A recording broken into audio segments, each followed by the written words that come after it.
চিনি আসছে বাটি করে। এই দেখো এক বাটি গরম গরম একটু অন্যরকম ভাবে আজকে তরকারিটা করলাম।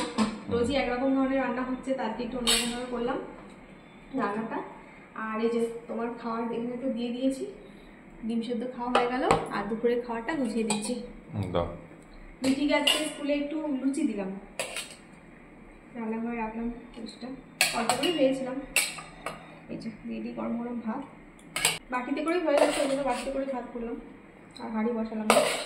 ঠিক আছে, ভাত দিয়ে দিন, তুমি খেতে থাকো না, দেরি হয়ে যাবে না আবার। তাহলে খেয়ে নিয়ে আস্তে আস্তে। তুমি আস্তে আস্তে খাও, তুমি খেতে টাইম লাগবে। শশা গাজরটা খেয়ে নাও, লাস্টে আমটা খাবে। আর এই যে মা কালকে তো বৃষ্টি পড়ছিল, মাছ আনতে যেতে পারেনি, তো আগের দিন তো মাংস খাওয়া হলো। তো এই যে এক পিস মাছ ছিল, মনে ছিল না। তারপর কালকে রাত্রেবেলা ভাবছি কী রান্না করবো, তখন মনে পড়লো যে এক পিস আছে ওটাই দিই, কারণ সকালে এখন দুটো ডিম সেদ্ধ খেলো, তো দুপুরটার ডিম ভালো লাগবে না। আর এখানে এটাই দিলাম। আর এই যে এখানে দেখো করেছি ভেন্ডির তরকারি, ভেন্ডি আলুর তরকারি শুকনো শুকনো করে করলাম একটু। ও মাছটা ভেন্ডির তরকারির পাশে দিতে হবে, দিয়ে দাও।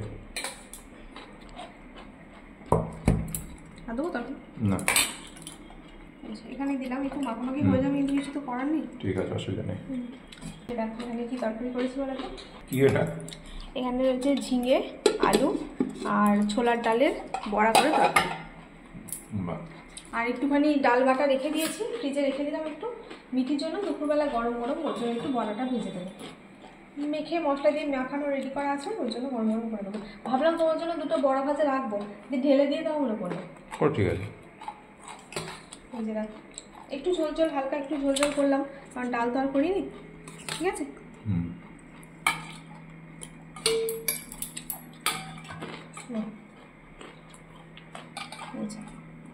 কেমন লাগবে দেখো, কোনোদিনও করিনি তরকারিটাই হবে, তাই না বলো? বড়া তরকারি ভালোই লাগবে। একটা লঙ্কা ফোড়ন দিচ্ছি, আর তোমার পাতা করবো ঝিঙে দিয়ে, আলু দিয়ে আর ছোলার ডালের বড়া দিয়ে। একটা দেবো বড়া, চারটে দিলাম দেবো না, আর দিও না। তো এগুলো আজকে রান্না একটু ঠান্ডা হোক। তো মিঠিকে সকালবেলা ঘুম থেকে উঠে পুজো দিয়ে মিঠিকে স্কুলে দিয়ে এসে তারপরে যে এখন খাওয়া দাওয়া করে বেরোবে। আর একজন বন্ধু কমেন্ট করেছিলেন, কি দাদাভাই কি দিদিভাই আমার ঠিক মনে নেই, নামটা আমার ঠিক মনে নেই, তো বলে লিখেছেন যে তোমার জন্য লিখেছে তুমি পুজো দাও, তুমি খুব ধার্মিক মানুষ, আমি কেন পুজো দিই না।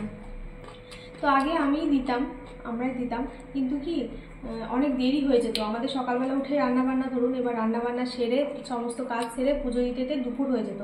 তো ওই জন্য ও এখন সকালবেলা উঠে আগে ঘুম থেকে উঠে ওর নিজের কাজ সেরে পুজো দিয়ে তারপরে ঘর থেকে বেরোনোর চেষ্টা করে।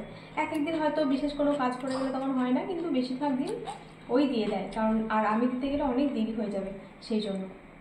সকালবেলা সকাল পুজোটা দাও, পুজোটা দিয়ে দিলে মনটাও ভালো লাগে, মনটা ভালো লাগে। হ্যাঁ, আর যেদিন আমার টাইম হয়, খুব যেদিন রান্না অত তাড়া থাকে না, সেদিন আমি দিই, যদি ওর কোনো কাজ থাকে তবে, না হলে ওই বলে আমি পুজো নেবো। ঠিক আছে, তো সুন্দর কমেন্ট, ভালো লাগলো কমেন্টটা। ঠিক আছে, চলো খাবারগুলো একটু ঠান্ডা হোক, তারপর গুছিয়ে দেবো। হ্যাঁ, ঠিক আছে। এই যে দেখো মিঠির জন্য লুচি করেছিলাম, এই অল্প কটা করেছিলাম, আর এই যে কটা রয়েছে, বেশি করিনি, আর তাড়াহুড়ো সকালবেলায়। ঠিক আছে, চলুন বন্ধুরা, এখন টাটা, সবাই ভালো থাকবেন, আবার পরে দেখা হচ্ছে, এখন অনেক কাজ আছে।